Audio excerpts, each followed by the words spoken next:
The word decision comes from the Latin root de, which means from, and caedere, which means to cut, which means that a real decision is cutting away the option to quit. A real decision is when Cortes burned his ships so that his crew had no option but to conquer Mexico. They had zero ability to retreat, so going all in was their best chance for survival. These real decisions have the power to open doors of opportunity in our lives. When you truly decide to take control of your finances, you, quote, burn your ships and don't stop until they are under control. When you truly decide to maintain a healthy body, you burn your ships and leave no room for failure. What gets us in trouble is when we make decisions that have holes in them, decisions that we can back down from. We quote unquote decide to learn a new skill, but after a couple of days of practice, back down because it's no longer interesting. That was not a real decision. It did not cut off the option of quitting. That was a fake decision, so it lacked the power to change our lives. But our problem is that we are so used to making these fake decisions that we don't know any better. We don't realize that decision making is like a muscle that needs to be trained every single day. So if you want to change the way you make decisions and utilize this power, here's the method. First,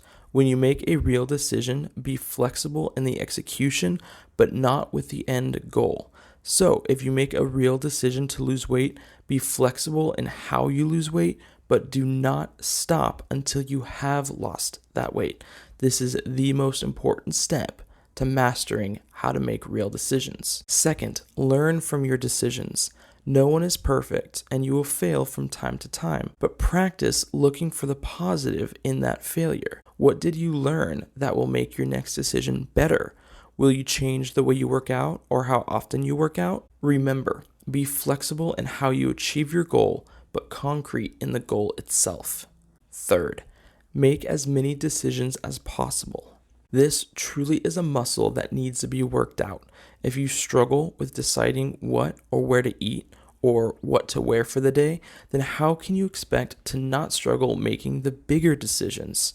I have observed that the people who make big decisions started small and worked their way up. You have to master the small things before you can master the big ones. But don't worry, failure is feedback, and if you make the wrong decision, you will receive that feedback, which allows you to make a better one in the future. Now it's your turn to work your way up, burn the ships, draw the line in the sand, and cut off all possibility for failure, and you will have unlocked your ability to make real decisions. I'm Chase E with Bite Size Success. Thank you for watching.